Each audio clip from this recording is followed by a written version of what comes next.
Pada jam 3 bencana banjir bandang. Banjir terparah 18-an. 2018 paling besar itu semuanya Majalaya terendam. 20-an mah ada. Semeter 20 ya? Sedada gitu. ya. Oh di jalan sehidung ya di jalan. Di jalan sih ke depan itu. Paling parah itu yang 2016. Pernah ada banjir di Garut, paling longsor.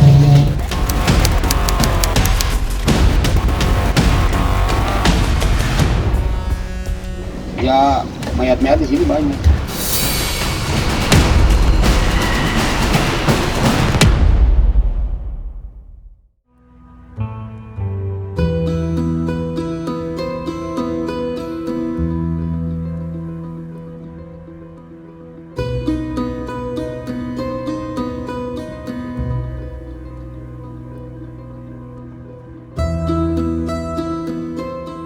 Lokasi banjir Majalaya, Kabupaten Bandung, dan hulu Sungai Citarum berjarak sekitar 13 km. Sementara hulu Sungai Cikamiri dengan Kabupaten Garut berjarak sekitar 17 km. Akan tetapi hubungan alam keduanya begitu dekat. Kerusakan kawasan konservasi Kawah Kamojang dan hutan lindung yang menjadi hulu Sungai Cikamiri dan Sungai Citarum begitu nyata. Lahan yang seharusnya dipenuhi pepohonan besar penyimpan air tanah kini beralih fungsi menjadi perkebunan sayuran. Hutan yang rusak selama bertahun-tahun memicu banjir di kawasan hilir. Akhir Mei hingga Juni 2022, Kompas menemukan perambahan hutan di dua lokasi dalam kawasan konservasi Kawah Kamojang, Jawa Barat. Kedua lokasi berada di Desa Sukarame, Kecamatan Pacet, Kabupaten Bandung, dan di Desa Barusari, Kecamatan Pasirwangi, Kabupaten Garut.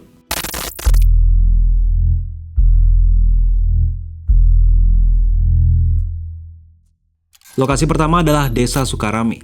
Kompas menemukan sebuah batu berdiameter sekitar 2 meter bertuliskan CA di tengah-tengah area perkebunan sayuran. Para petani meyakini batu tersebut menjadi penanda batas wilayah antara hutan lindung dengan cagar alam Kamojang. Meski begitu, hamparan kebun bawang luas tetap membentang di area perbukitan yang sangat curam di balik batu tersebut.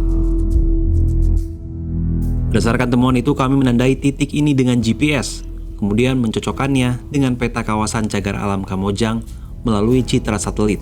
Ternyata, titik tersebut benar berada di dalam cagar alam. Maka tidak seharusnya perkebunan sayuran ada di dalam kawasan konservasi. HN, petani penggarap lahan tersebut menyadari bahwa lahan garapannya berada di area terlarang.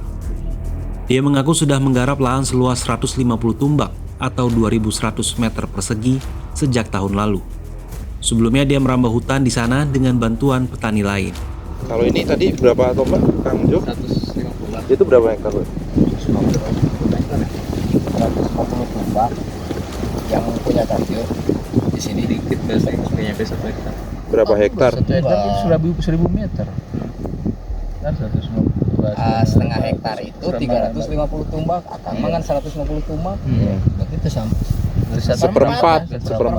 Seperempat hektar berarti mah. Ada juga MI, petani yang turut menggarap lahan konservasi. Ia mengaku mengantongi restu dengan syarat menanam pohon dari petugas Balai Konservasi Sumber Daya Alam (BKSDA) selaku pengawas kawasan. Kita beli kering apaan? Sanggup beli kayu, sanggup sih.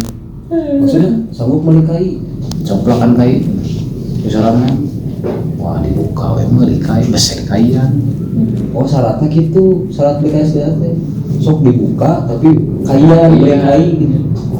Kainan, pohon salam, kayu itu malam, kiburung, sama kayu alam, ya kayu alam, kayu kelas, kayu di hutan.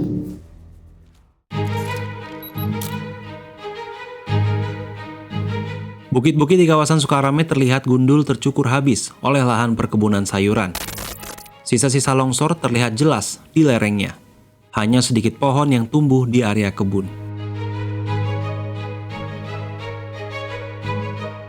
Lokasi kedua adalah Desa Barusari, Garut, Jawa Barat. Kompas menelusuri kawasan hutan lindung yang ditumbuhi pohon-pohon pinus dengan wangi yang khas.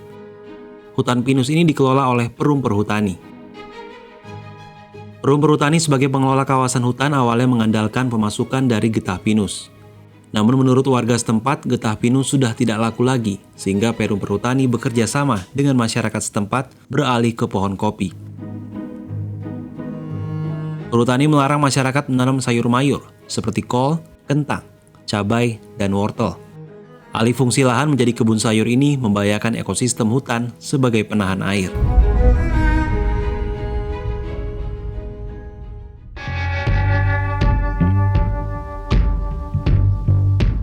Namun selama penelusuran kami, hamparan kebun sayur terpampang jelas di antara pohon pinus.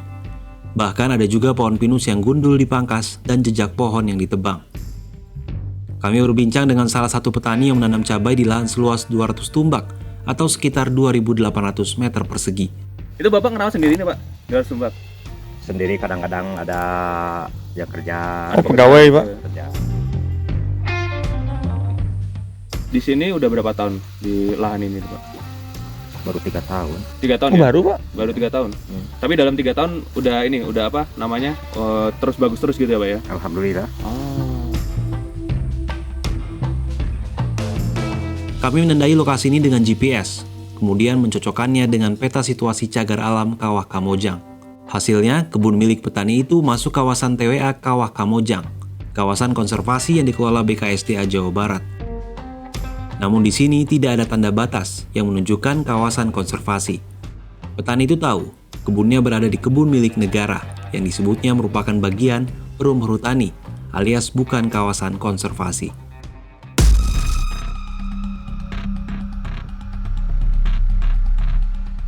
Kemudian kami berjalan lebih jauh lagi, menelusuri hutan pinus ini, hingga akhirnya kami mendapati patok pembatas kawasan cagar alam. Meskipun terdapat patok berisi peringatan larangan beraktivitas di kawasan konservasi, namun di baliknya kami menemukan hamparan kebun sayur yang begitu luas. Persoalan batas memang rumit. Jika mengacu pada peta, titik setelah patok pembatas kawasan cagar alam ini tidak masuk kawasan konservasi, meskipun patoknya terpampang jelas. Persoalan batas dan penanganan pelanggaran yang terasa kabur membuka ancaman kerusakan yang kian besar pada kawasan cagar alam. Hutan lindung pun ikut rusak. Hamparan kebun sayur di antara pepohonan membuat tidak ada ruang hidup tersisa bagi pohon pinus. Jika dibiarkan, semakin lama kebun sayur akan masuk lebih jauh ke kawasan konservasi. Jenis kopi gitu. Ya. Kalau sayur-sayuran tuh boleh nggak sih Pak sebenarnya? Sayuran-sayuran itu secara aturan kan tidak boleh. Tidak boleh ya? Tidak boleh. Karena apa alasannya? Karena pengolahan tanah intensif. Oh, pengolahan Ya. tanah intensif. Intensif ya. Jadi tidak boleh mengolah secara terus-menerus dan sayuran termasuk pengolahan dengan intensif. Jadi secara aturan tidak dibolehkan. Itu dampaknya apa Pak kalau misal dilakukan sama masyarakat misalnya? Itu karena dampaknya untuk di hutan lindung erosi ya. Itu erosi yang jelas. Sehingga di hutan lindung tidak boleh. Berdasarkan Undang-Undang Nomor 5 Tahun 1990, dilarang beraktivitas trail, menyalahgunakan lahan, berburu, rekreasi, dan melakukan pembalakan di kawasan cagar alam.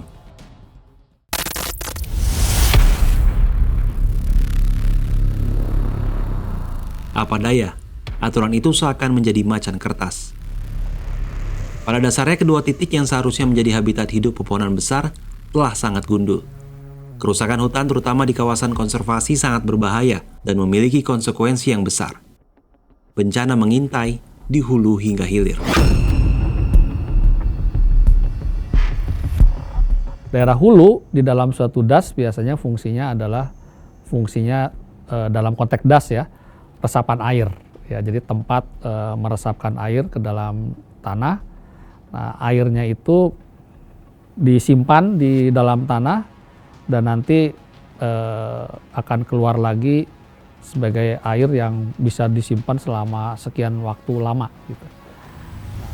Kalau banjir bandang itu mungkin karena tingkat penyerapan airnya yang kalau tanahnya terbuka kan tingkat penyerapan airnya itu sehingga run off-nya itu cepat tidak terserap di itu. Sebetulnya itu. Oh gitu. karena daya tanah dengan humus kan beda. Kalau ada humusnya nyerap airnya lebih banyak. Begitu ya penjelasannya. Makanya di hutan lindung kenapa tidak berdasarkan aturan itu harus ditanam tanaman yang tidak semusim.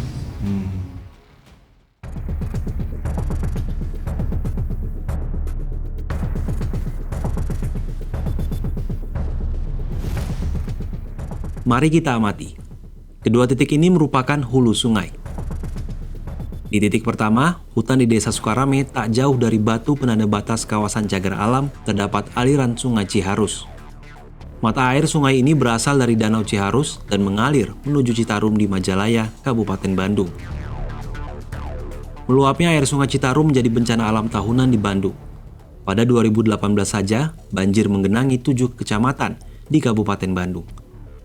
BNPB mencatat sedikitnya 9.938 rumah tergenang dan 29.814 jiwa terdampak banjir. Begitu rutinnya, sampai tidak ada lagi yang mempersoalkan hulu sungai itu sebagai penyebabnya. Kemudian mari kita ke titik kedua. Hutan di Desa Barusari adalah kawasan hulu Sungai Cikamiri. Sungai Cikamiri ini mengalir ke arah kota Garut hingga bersatu dengan Sungai Cimanuk di belakang RSUD Dr. Slamet Garut.